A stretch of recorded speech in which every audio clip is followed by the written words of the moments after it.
Bismillahirrahmanirrahim. Assalamualaikum warahmatullahi wabarakatuh.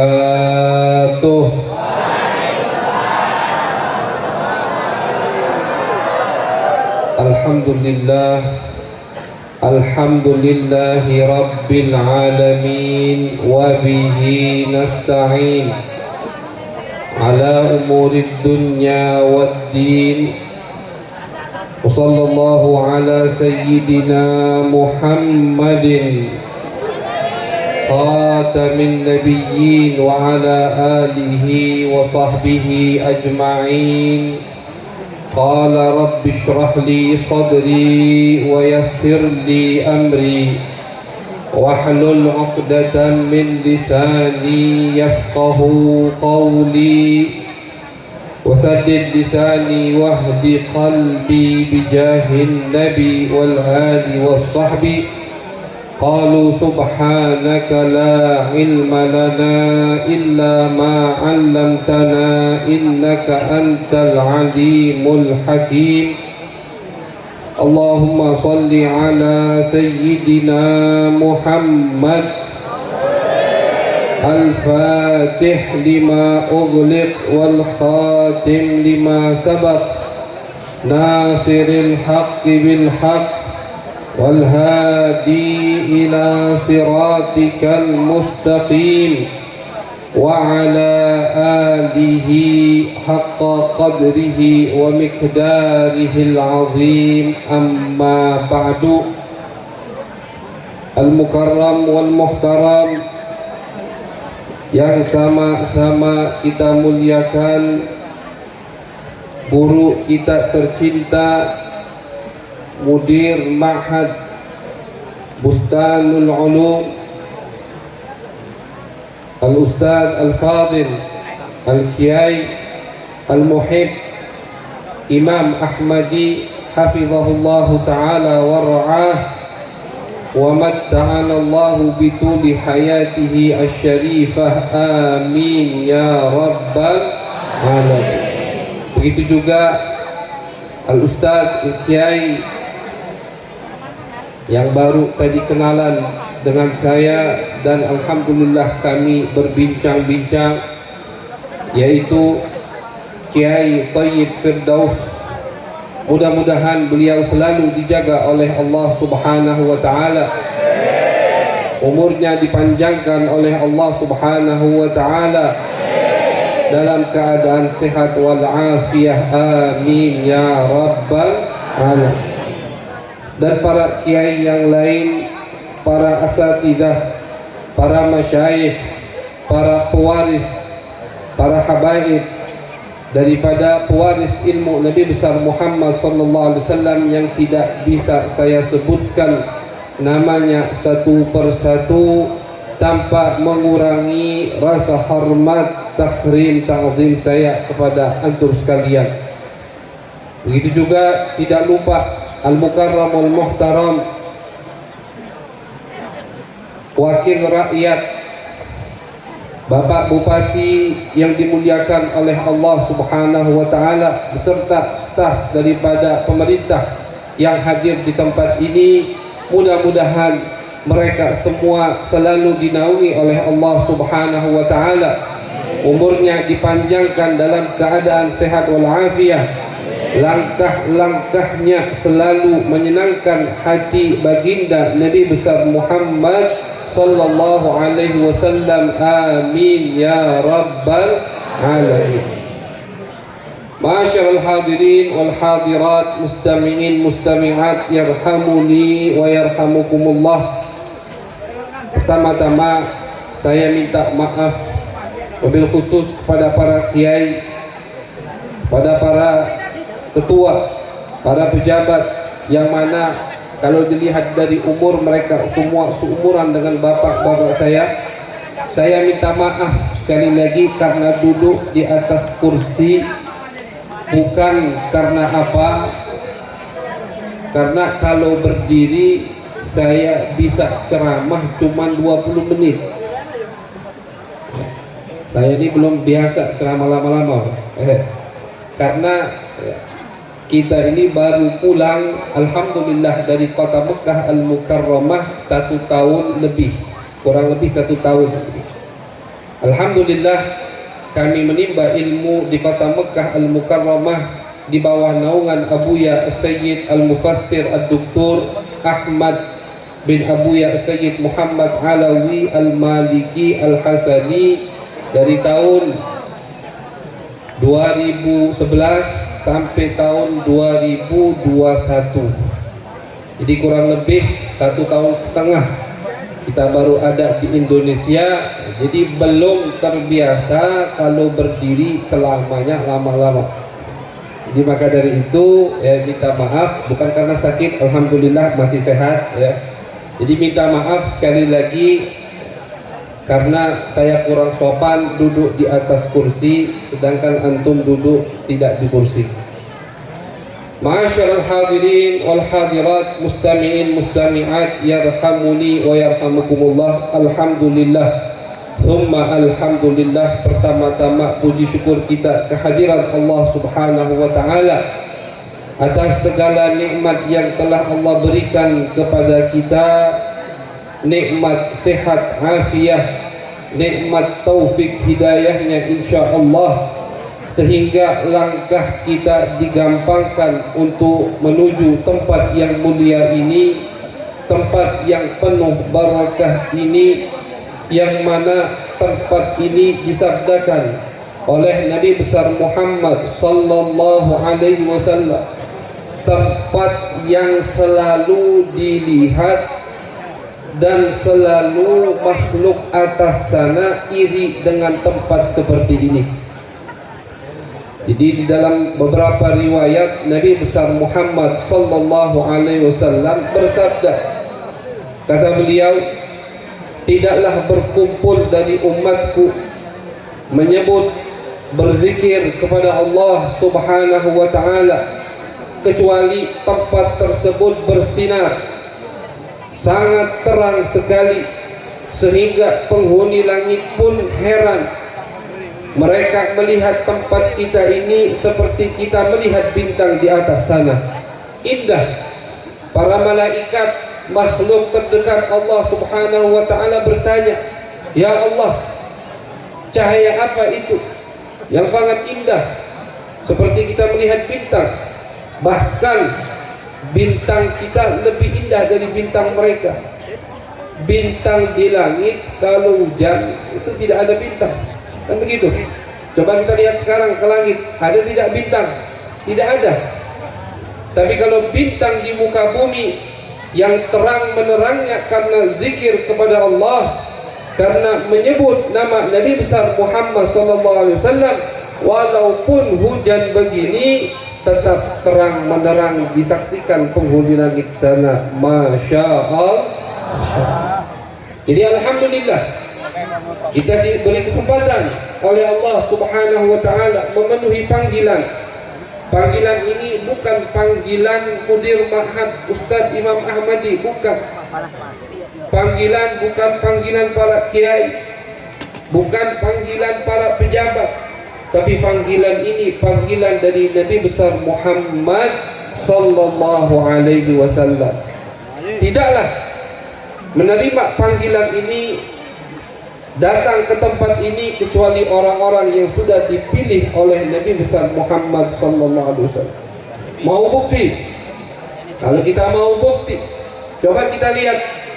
Bahkan di tempat ini, maksud saya di kota ini, banyak daripada orang-orang muslim, orang-orang yang sholat sama dengan kita, berpuasa dia, bahkan mungkin ibadahnya lebih dari kita, sholatnya lebih khusyuk dari kita, puasanya lebih getol daripada kita, tapi tidak pernah merayakan, tidak pernah senang dengan hari kelahiran Nabi besar Muhammad sallallahu alaihi wasallam. Ini menunjukkan bapak-bapak, ibu-ibu, bahwasanya kesenangan di hati kita, cinta yang luar biasa kepada baginda Nabi besar Muhammad sallallahu alaihi wasallam kepada keluarga Nabi besar Muhammad sallallahu alaihi wasallam, kepada para kiai, kepada para ulama adalah pilihan dari Allah Subhanahu wa ta'ala. Kata Nabi Muhammad, ada satu kelompok yang kalau kalian sholat di samping mereka, kalian mengira sholat kalian tidak sah. Tahqiruna salatakum ma'a salatihim wa siyamakum ma'a siyamihim.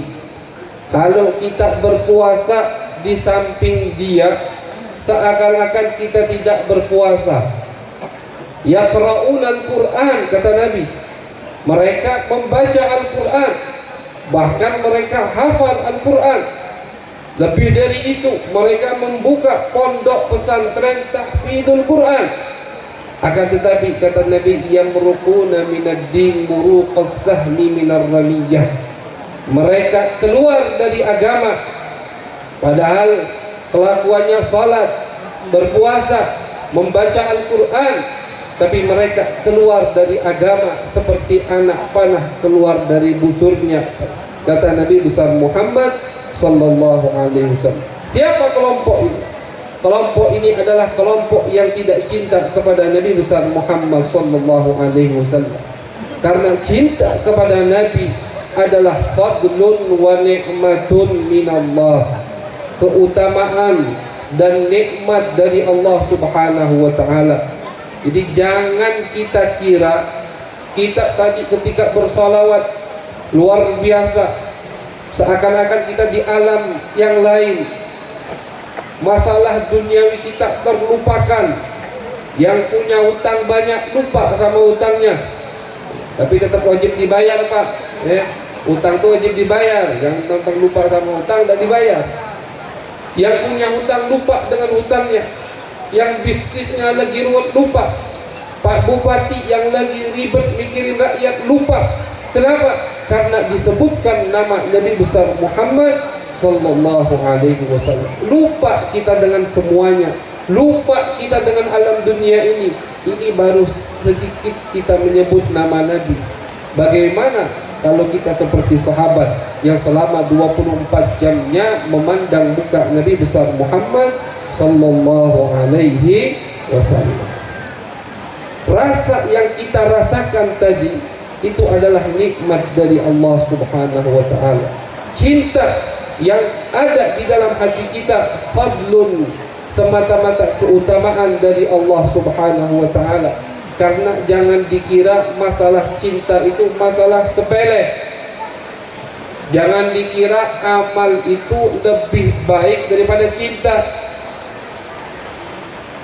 Sahabat yang bernama Harith itu suatu hari tidak sholat bersama Nabi. Tidak hadir sekali, 2 kali, 3 kali. Tiga kali ditanya sama Nabi, Ainal Harith? Mana sahabat aku yang bernama Harith? Karena Nabi itu pada setiap habis sholat merhatikan siapa sahabatnya yang tidak hadir. Sekali 2 kali tidak hadir ditanya, mungkin sakit. Kalau sakit mau dijenguk sama Nabi besar Muhammad sallallahu alaihi wasallam. Ainal Harith? Mana Harith? Kata Nabi. Akhirnya Nabi mengutus sahabat yang lain untuk memanggil sahabat Harith. Datanglah sahabat Harith dengan mata yang bengkak, habis menangis sangat banyak sekali, beliau mengeluarkan air mata. Ditanya sama Nabi, malaka ya Harith? Kenapa engkau wahai Harith? Kenapa sedih? Kenapa menangis? Kenapa muka yang sampai sembab nangis? Ada apa? Kata Nabi. Dijawab sama sahabat Harith, ya Rasulullah, dzakartul jannah. Wahai Rasulullah, aku mengingat nanti di surga. Aku mengingat kelak di surga. Aina manzili wa aina manziluk? Di mana kedudukanku dan di mana kedudukan kamu ya Rasulullah? Kalau kamu antum ya Rasulullah, pasti kedudukannya di surga Al-Firdaus Al-A'la, surga yang paling tinggi, yang paling indah, yang paling atas. Kalau aku di mana ya Rasulullah? Aku orang biasa, awalku sederhana, sholatku tidak banyak, puasaku biasa. Sedih. Jadi yang disedihkan sahabat Harith itu kelak di surga takut tidak memandang wajah Nabi besar Muhammad sallallahu alaihi wasallam. Bukan sedih karena tidak masuk surga, bukan. Beliau yakin masuk surga berkat Nabi. Tapi yang beliau takutkan, Nabi di tingkat atas, beliau di tingkat bawah. Walaupun aku di surga, kalau tidak melihatmu, mending aku di neraka. Itu kata sahabat. Makanya perkataan Abu Yazid Al-Bustami itu tidak keluar dari syariat. Ketika beliau mengatakan innalillah rijal, ada beberapa wali-wali Allah itu lau hujibu anillah fil jannah sa'ah, kalau mereka tidak melihat Allah sesaat di surga, lastaghathu minal jannah kama staghatha ahlun nar minan nar. Mereka akan merintih di surga sana, mereka akan menangis di surga sana seperti penghuni neraka merintih karena panasnya api neraka, karena mereka tidak melihat Allah sesaat di surga. Ini sahabat Harith juga begitu, nangis di dunia sudah memikirkan takut di surga tidak ketemu dengan Nabi besar Muhammad sallallahu alaihi wasallam.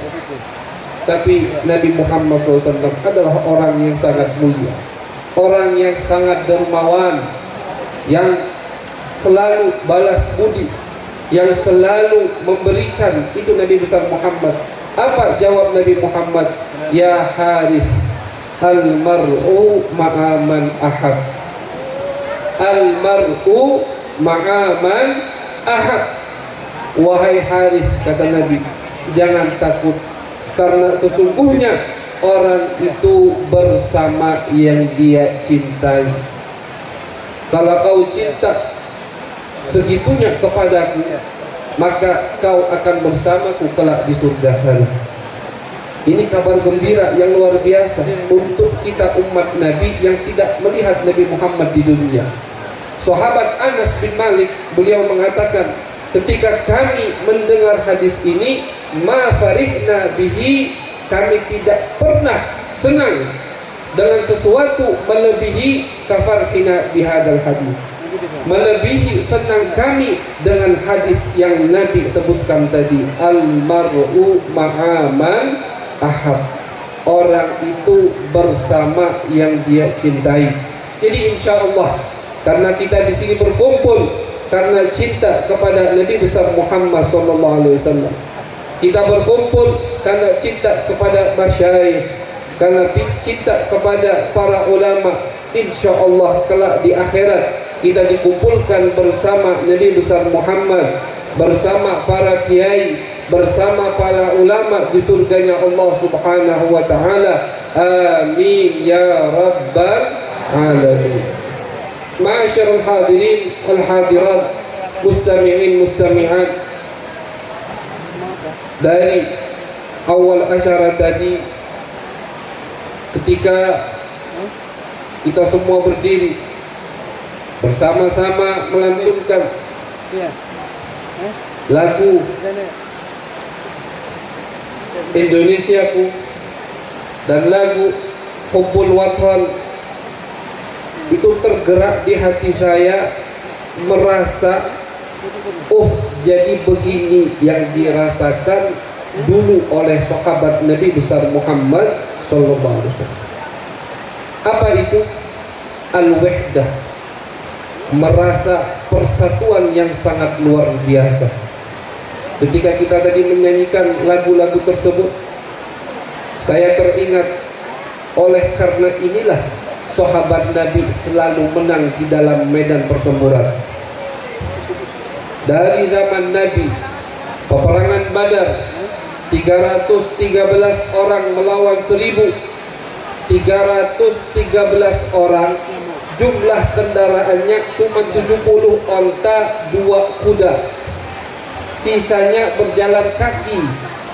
Sedangkan kaum musyrik Mekah 1.000 semua berkendara, semua persenjataannya lengkap.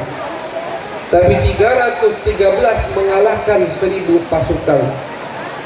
Ini di zaman Nabi. Di zaman sahabat, peperangan Yarmuk, jangan kita lupakan bagaimana sahabat Nabi besar Muhammad SAW berhasil merebut kerajaan Romawi yang dipimpin oleh Sayyiduna Khalid bin Walid.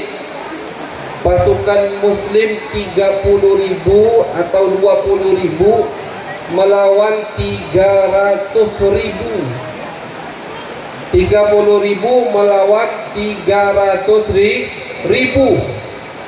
300.000 ini perlengkapannya komplit dari atas sampai bawah baju besi.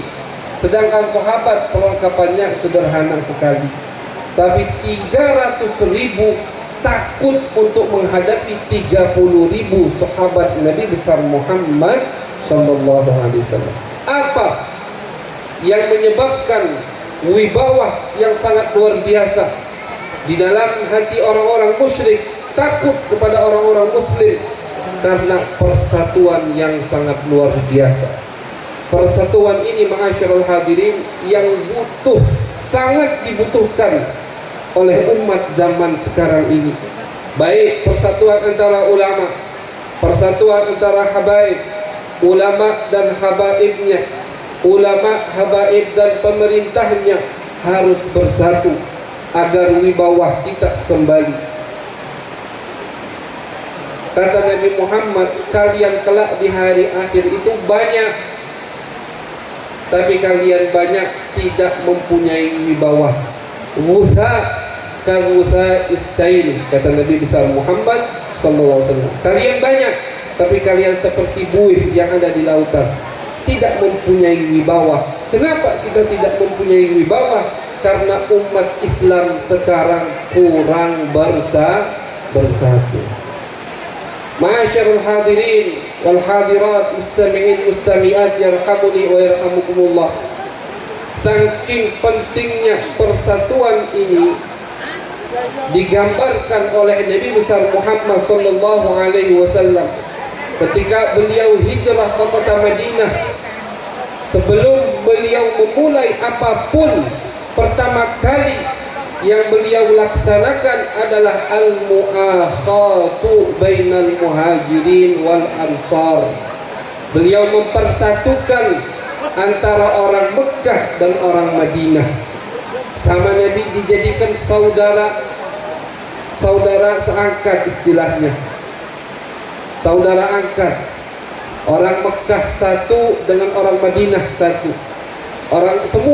Setiap orang Mekah satu punya saudara angkat dari orang Madinah.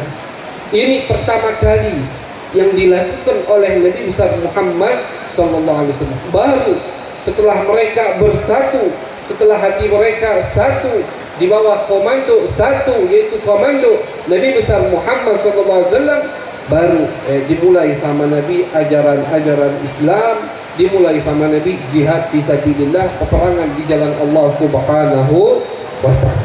Jadi yang paling penting di zaman akhir ini adalah persatuan. Ayo kita satukan hati kita, kita satukan tujuan kita. Jangan kita jadikan masyakoh, jangan kita jadikan perguruan sebab pecah belah umat Islam. Jangan. Oh, saya gurunya ini, akhirnya sama perguruan yang sana musuhan. Jangan. Itu hal yang dibenci oleh Nabi besar Muhammad sallallahu alaihi wasallam. Jangan jadikan organisasi sebab untuk pecah belah umat.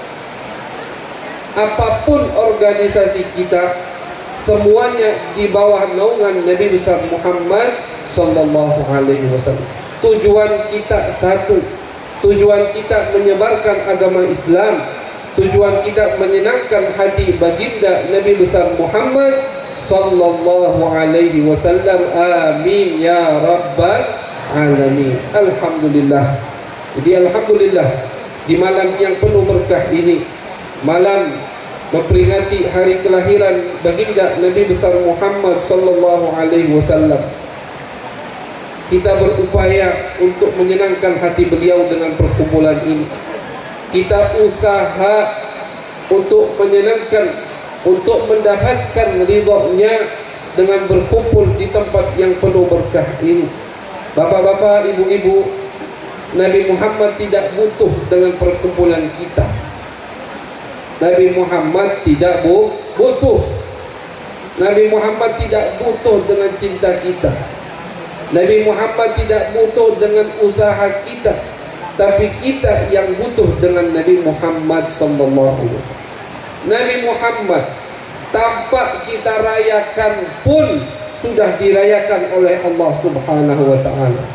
Allah yang merayakan hari kelahiran Nabi. Kalau Allah sudah yang merayakan, apalah arti perayaan kita? Jadi jangan dikira kita bikin acara yang besar seperti ini sudah membalas jasa budi Nabi besar Muhammad. Jangan. Karena ini belum ada apa-apanya dengan kebaikan Nabi besar Muhammad sallallahu alaihi wasallam. Sebelum Nabi dilahirkan, Allah sudah macam-macam memberikan nikmat-nikmat yang luar biasa. Allah sudah persiapkan, bahkan rumah di Madinah pun sudah disiapkan oleh Allah Subhanahu wa taala. Diceritakan ada raja dari negara Yaman. Raja kalau dari negara Yaman itu lakopnya Tubbah al-Yamani. Ini lakop kerajaan-kerajaan dulu. Kalau raja dari Mesir lakopnya Fir'aun. Jadi Fir'aun yang kita baca di dalam Al-Quran itu bukan namanya, tapi lakop atau gelar. Setiap raja di Mesir namanya Fir'aun. Setiap raja di negara Najasyi namanya atau Al-Habasyah namanya Najasyi. Setiap raja di Romawi julukannya Hirakal. Begitu. Ini lakop orang-orang dulu. Raja dari Yaman lakopnya Tubbah. Beliau ini beragama Kristen atau Nasrani. Akhirnya kerajaannya sangat luar biasa, luas, hampir-hampir menguasai setengah dari dunia ini. Akhirnya jauh sebelum Nabi dilahirkan, beliau mendengar ada namanya Ka'bah Al-Mukarramah Al-Musyarrafah. Ada Ka'bah di kota Mekah yang di situ dituju oleh semua umat untuk haji, tawaf di Ka'bah tersebut. Karena haji bukan hanya syariat Nabi Muhammad, haji itu syariat nabi-nabi terdahulu juga. Akhirnya singkat cerita, Raja Tubbah ini ingin menghancurkan Ka'bah. Jadi bukan hanya Abraha yang ingin menghancurkan Ka'bah, ada raja yang lain ingin menghancurkan Ka'bah. Datang dia dengan pasukannya yang luar biasa. Namun belum masuk dia ke kota Mekah, dia dikirim penyakit oleh Allah Subhanahu wa taala. Penyakit yang sangat luar biasa, mengganaskan, sampai-sampai diriwayatkan itu terkadang belatung keluar dari telinganya, keluar dari hidungnya, dari telinga, dari lubang-lubang keluar belatung. Sangat menggenaskan. Semua pendeta, semua tabib, tidak ada yang bisa menyembuhkannya. Akhirnya salah satu ulama dari pengikut raja tadi mengatakan, wahai raja, tahu tidak sebab penyakitmu apa? Apa kata raja? Sebab penyakit sampean wahai rajaku adalah karena niatmu yang buruk untuk menghancurkan Ka'bah yang ada di kota Mekah. Ini nanti wahai raja, kota Mekah kota yang dimuliakan oleh Allah. Karena apa?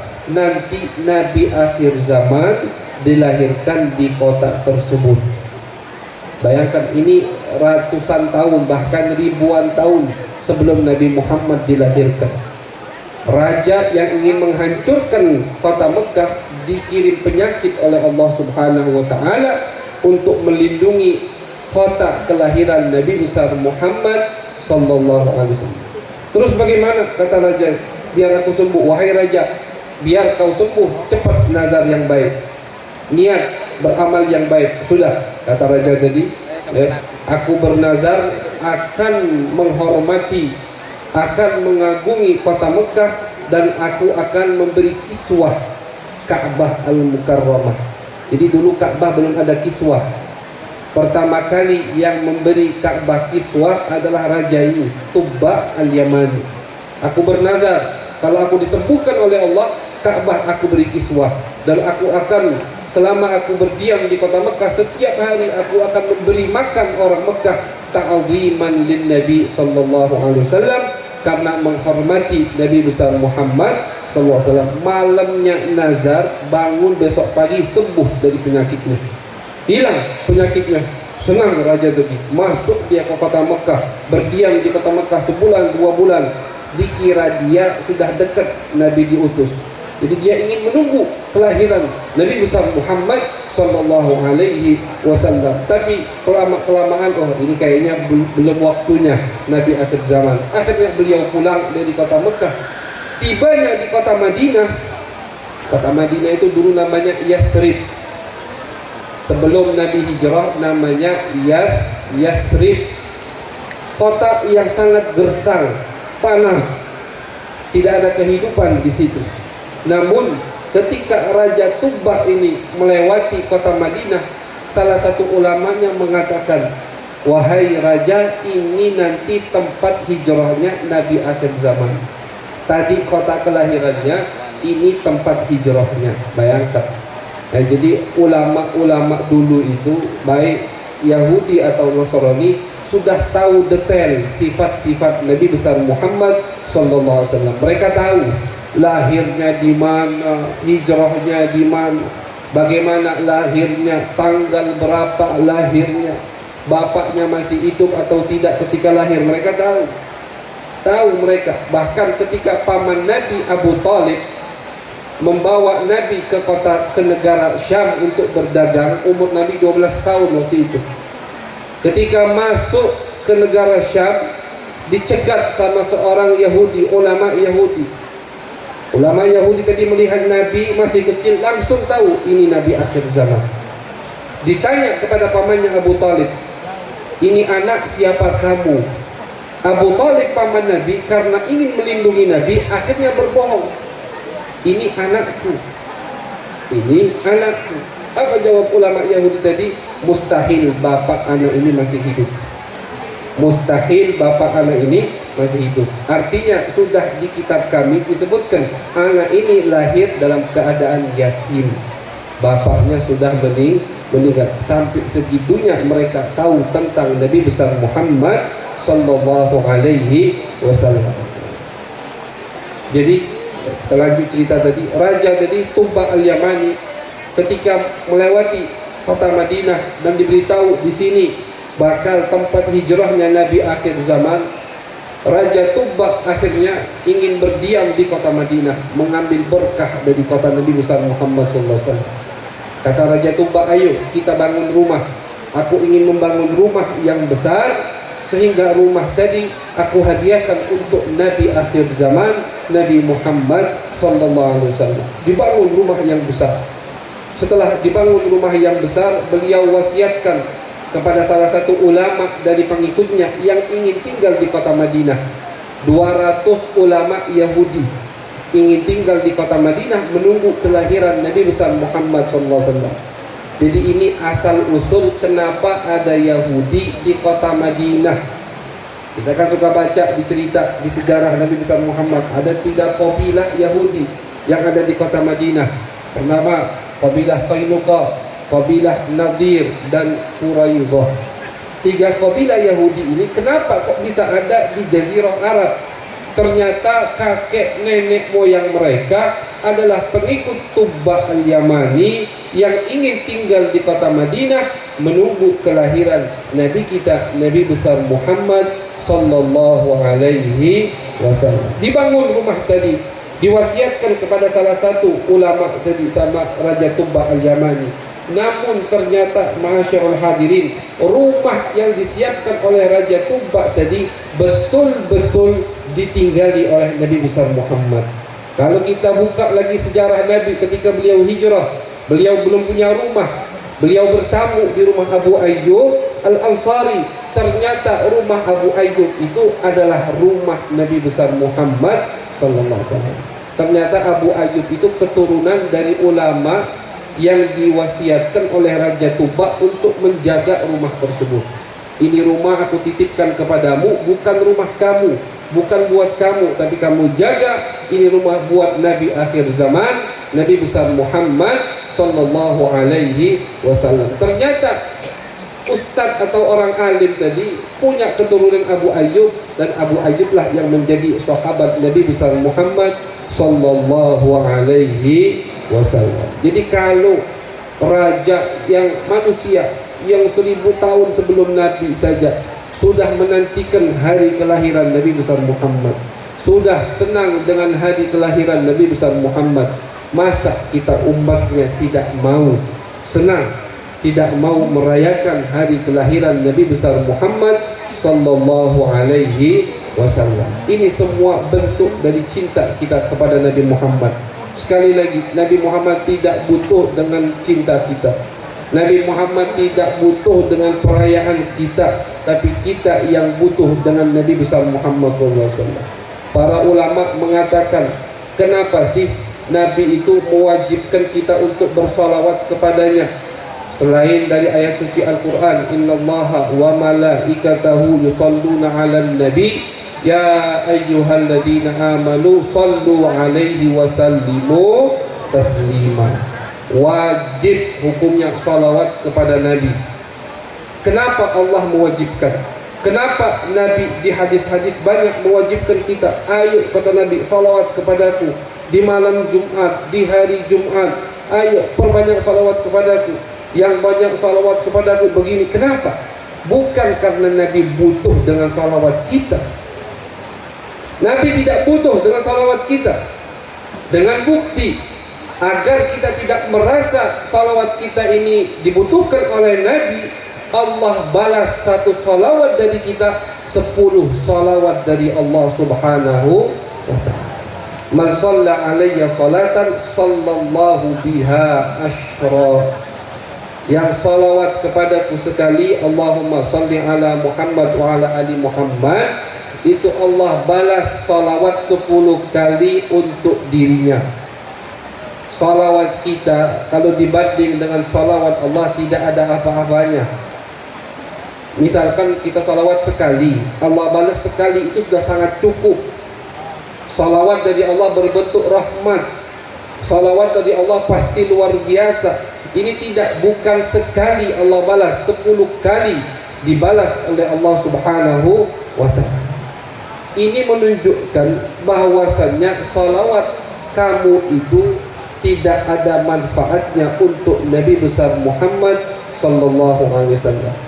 Akan tetapi kenapa Nabi selalu mengajak kita untuk salawat kepadanya? Karena Nabi tahu, kata ulama, karena Nabi tahu ketika seorang manusia bersalawat kepada Nabi besar Muhammad sallallahu alaihi wasallam, banyak pemberian yang Allah berikan kepada dirinya. Nabi menginginkan kebaikan untuk diri kita. Kata Nabi, aku tahu kalau kalian salawat kepadaku, banyak kebaikan yang Allah berikan kepada kalian. Maka dari itu, ayo salawat kepadaku. Bukan Nabi butuh dengan salawat kita. Jadi sekali lagi, salawat kita kepada Nabi, cinta kita kepada Nabi besar Muhammad SAW, pujian kita kepada Nabi besar Muhammad SAW, itu tidak ada apa-apanya.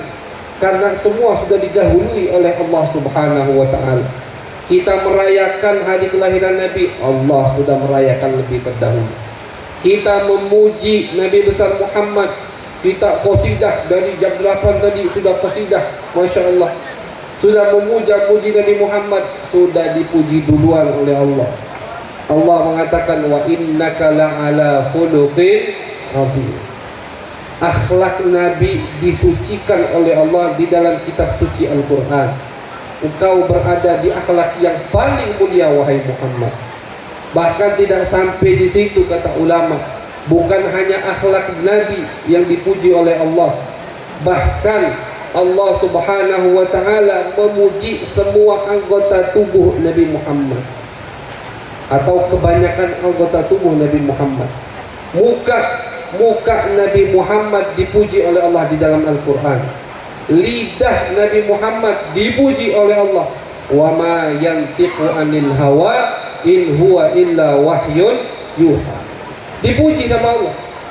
Mulut Muhammad, lidah Muhammad tidak keluar dari situ kecuali sesuatu yang benar, kecuali wahyu dari aku, kata Allah Subhanahu wa ta'ala. Hati Nabi Muhammad dipuji oleh Allah di dalam Al-Quran. Ma kadzabal fuadu ma ra'a. Hati tidak pernah berbohong. Mata Nabi Muhammad dipuji oleh Allah di dalam Al-Quran. Ma zaghal basaru wa ma tagha. Allah Subhanahu wa ta'ala memuji Nabi Muhammad, matanya itu tidak jelalatan ketika ada di hadratullah, ketika bermunajah kepada Allah.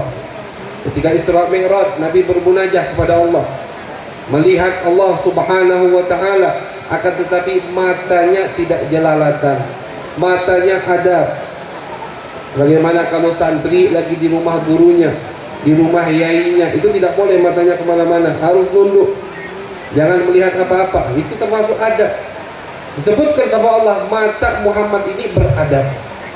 Ketika dia di hadrahku, di hadapanku, matanya tertunduk, tidak menoleh ke sana ke sini, ta'ziman lillah, menghormati Allah Subhanahu wa ta'ala. Salah seorang penyair mengatakan, ya Rasulullah, ayarumu makhluqun thana'aka ba'dama athna ala akhlaqikal khallaqu. Wahai Rasulullah, apalah arti pujian kami ini ketika kami memujimu, padahal pujianmu sudah disebutkan oleh Allah Subhanahu wa ta'ala di dalam kitab suci Al-Quran. Sebagian penyair lagi mengatakan, ma madahtu Muhammadan bi qasidati walakin madahtu qasidati bi Muhammadi. Aku tidak memuji Nabi Muhammad dengan qasidahku, tidak. Siapa aku, siapa qasidahku untuk memuji Nabi? Akan tetapi aku memuji, memuliakan qasidahku dengan menyebut nama Nabi besar Muhammad sallallahu alaihi wasallam. Jadi sudah didahului oleh Allah. Kita puji Nabi, kita qasidah sama Nabi, sudah didahului oleh Allah Subhanahu wa ta'ala. Jadi orang yang tidak mau qasidahan, yang tidak percaya dengan salawatan, itu seakan-akan menentang Allah Subhanahu wa ta'ala. Bukan kita yang pertama kali memuji Nabi, bukan kita yang selalu memuji Nabi saja, tapi Allah di dalam Al-Quran yang kau baca tiap harinya, di situ penuh dengan pujian Allah kepada Nabi besar Muhammad SAW. Coba lihat kata ulama, pernah tidak di dalam Al-Quran cari Allah manggil Nabi dengan namanya langsung? Tidak ada. Ya Muhammad, tidak ada. Pasti ketika Allah mengajak Nabi mukhatabah, itu dipakai lakop-lakop yang mulia. Termasuk adat Arab itu, kalau ingin memuliakan seseorang, memanggilnya dengan lakop. Ya Ustaz, wahai Bapak Bupati, itu kan lakop, memuliakan. Dilihat, coba kita lihat di dalam Al-Quran, tidak ada dari awal sampai akhir Allah memanggil Nabi dengan namanya. Ya Muhammad, tidak ada. Padahal Nabi makhluk Allah, Nabi orang yang paling tawaduk, tapi karena Allah ingin memuliakan Nabi, setiap Allah ingin mukhatabah dengan Nabi, dipanggil dengan ya ayyuhan Nabi, ya ayyuhar Rasul, ya ayyuhal muddathir, ya ayyuhal muzammil. Dengan lakop-lakop Allah gunakan untuk memuji Nabi besar Muhammad sallallahu alaihi wasallam. Ini pujian dari Allah. Makanya orang yang sungkan, yang lidahnya berat untuk memuji Nabi besar Muhammad, itu imannya dikoreksi lagi. Imannya dikoreksi lagi. Bukan hanya itu, ketika masuk bulan Rabiul Awal, yang lain cerah mukanya, senang menyambut cahaya Nabi besar Muhammad SAW. Tapi ada sebagian kelompok, Pak Bu, kalau masuk bulan Rabiul Awal, bulan Maulud istilahnya, hati mereka itu terasa seakan-akan dipanggang di atas hati, gersang dengan maulid Nabi besar Muhammad. Risau dia, Setiap malam ada perayaan Maulid Nabi besar Muhammad sallallahu alaihi wasallam. Jadi orang seperti ini imannya harus dikoreksi lagi. Karena iman yang sempurna adalah orang yang menghormati Nabi besar Muhammad SAW. Da'mad da'adhun nasara fi nabiyihimi wahkum bima syi'ta madhan fihi wahtakimi. Al-Imam Al-Busiri sudah mengatakan, kata Imam Busiri, terserah kalian mau memuji Nabi seperti apapun, terserah. Jangan saja kalian katakan Muhammad ibnullah, Muhammad putra Allah subhanahu wa ta'ala, jangan. Seperti Nasrani menganggap Nabi Isa putra Allah. Selain itu, pujilah Nabi Muhammad. Mau kalian katakan apapun, pujian kalian tidak apa-apanya dibanding dengan Nabi besar Muhammad sallallahu alaihi wasallam. Namun bapak-bapak, ibu-ibu, para masyayikh, ayah dari guru kami yaitu Abu Ya Sayyid Muhammad Alawi Al-Maliki, beliau mengatakan, kata beliau, silakan cek, silakan baca, silakan koreksi dari zaman Nabi sampai sekarang, dengan banyaknya firqah-firqah dhalah, dengan banyaknya pemahaman-pemahaman yang keluar dari ahlu sunnah wal jamaah. Silakan baca kitab Milal wan Nihal karya Ibn Hazm, silakan baca kitab macam-macam, baca coba. Walaupun banyak pemikiran-pemikiran yang sesat dari umat Nabi besar Muhammad, ada tidak satu saja yang mengatakan Muhammad ibnullah. Kan alasan mereka itu, jangan berlebihan memuji Nabi, jangan berlebihan keyakinan sama Nabi, tidak boleh tawassul kepada Nabi, nanti kalian musyrik, begitu alasannya. Ini Abu Ya Sayyid Muhammad rahimahullah ta'ala menantang. Coba, kata beliau, berikan kepadaku satu kelompok sesat, jangan ahlu sunnah wal jamaah, bukan, kelompok sesat satu saja yang mengatakan Muhammad putra Allah, ada atau tidak? Atau yang mengatakan Muhammad Tuhan. Kata beliau, coba kau ambil orang yang menangis di depan makom Nabi, yang terharu-haru di depan makom Nabi, yang sampai terjatuh-jatuh ingin mencium syubhat jendela kuburan Nabi besar Muhammad. Coba tarik dia, tanya siapa ini, pasti dia mengatakan hadza nabiyullah wa abdullah. Ini adalah Nabi Allah, utusan Allah dan hamba Allah subhanahu wa ta'ala. Orang yang luar biasa, yang cinta sama Nabi, yang tadi qasidah mungkin ada yang terduduk, ada yang tidak sanggup menangis-nangis. Coba kita tanya sekarang, Muhammad itu siapa? Pasti yang dia katakan Muhammad adalah utusan Allah subhanahu wa ta'ala. Jadi ketakutan yang ditakuti oleh beberapa kelompok untuk kita tidak sering atau tidak banyak-banyak, tidak berlebihan memuji Nabi, itu tidak akan terjadi. Kenapa tidak akan terjadi? Karena kata ulama, Nabi Isa dianggap oleh pengikutnya putra Allah itu adalah musibah, adalah fitnah dari Allah subhanahu wa ta'ala, ibtilah. Cobaannya memang begitu. Allah coba mereka, Allah coba kaum Nasrani, ya, sanggup tidak menganggap Isa ini putra Allah subhanahu wa ta'ala. Makanya ya, di akhir surat Maidah, ya, di akhir surat Maidah, Allah subhanahu wa ta'ala ketika mengatakan kepada Nabi Isa, wahai Isa, kau mampu menyembuhkan orang yang kena penyakit belang biizni, kata Allah. Kau mampu menghidupkan orang yang sudah meninggal biizni.